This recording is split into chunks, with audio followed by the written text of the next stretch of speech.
Chevauterre tous, le dernier fou, on a fait un chaud bricolage à Simple. Le traumatisme. Acheteur, je te propose un autre. L'autre jour, un chou, il m'a encore briquet de cause. Il m'a montré. Bah, qu'est-ce que tu fais ici, toi? C'est moi le présentateur. Hein? Qu'est-ce que tu bouffes, tes autres?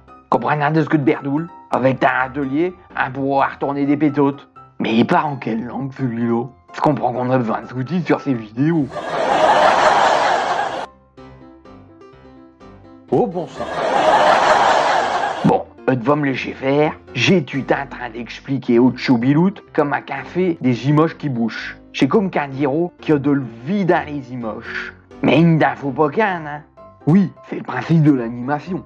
Pour donner l'illusion d'un mouvement, il faut faire succéder une multitude d'images.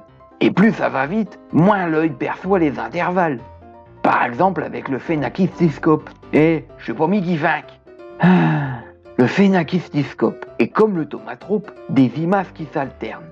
Avec la persistance rétinienne, c'est-à-dire l'image qui va rester gravée quelques instants sur l'œil, on a l'impression que les images se superposent et on ne voit plus les coupures entre chacune d'elles. Le cerveau fait la synthèse et on a l'impression que ça bouge.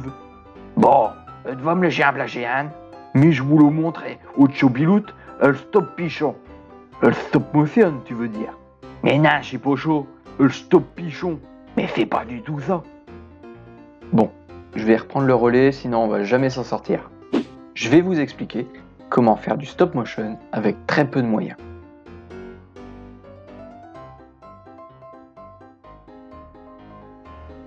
Il vous faut une feuille de papier, de quoi dessiner, de la ficelle, du scotch et des ciseaux.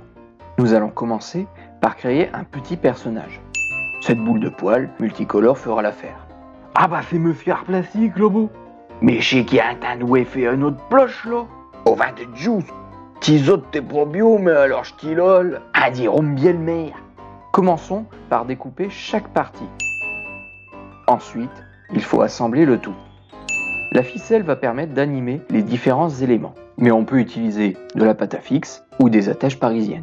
Une fois notre marionnette assemblée, on peut réaliser une petite animation. Le stop motion, c'est une série d'images qui décomposent un mouvement et que l'on fait défiler très rapidement pour donner l'impression que ça bouge. Pour faire nos photos, on va utiliser une petite application gratuite disponible sur iOS qui s'appelle iMotion. Mais il en existe d'autres sur Android comme Stop Motion Studio. Le plus important, c'est que le téléphone ne doit pas bouger pendant la prise de vue. C'est uniquement le personnage qui bouge. Donc on va caler l'appareil en hauteur, sur une chaise par exemple. L'animation va se dérouler en dessous. Bah ça, pour m'en dire une pareille, je me doute pas qu'il faut le faire de 20. Ce qui est pratique avec cette application, c'est que tu peux faire tes photos en mode auto. L'appareil va prendre des images selon un intervalle défini, comme une seconde par exemple. Ainsi, tu peux te concentrer sur l'animation du personnage sans t'occuper de l'appareil. Attention à bouger les éléments petit à petit. Plus on décompose le mouvement, plus il est fluide et réaliste.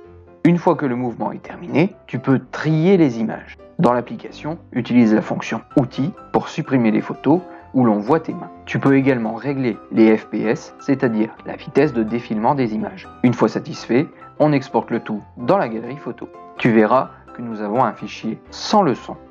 Ah mais s'il n'y a pas de son, comment on va faire? Avec tes autres, si j'ouvre pas le son, je me changerai pas grand cause. Libre à toi d'utiliser un logiciel de montage comme iMovie par exemple pour inclure du son et des bruitages. Oui. Bien sûr, on peut faire de l'animation avec d'autres moyens, avec des objets par exemple, comme avec Titi.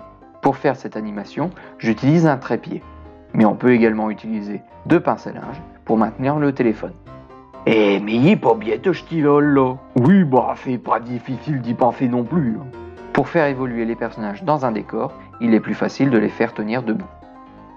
Pour ce faire, j'utilise des personnages en papier fixés sur un trombone. Pour animer les bras, j'utilise de la pâte à fixe. La pâte à fixe permet d'interchanger les bras et les postures des personnages. Attends, mais ça veut dire que... Fatality. Si c'est ce qui nous attend, je préfère pas rester dans le coin. Je me barre. Il ne vous reste plus qu'à imaginer le caractère du personnage par sa voix ou sa posture, et le tour est joué. Tiens, ils ne sont plus là les deux Gugus. Bon ben, à bientôt les curieux.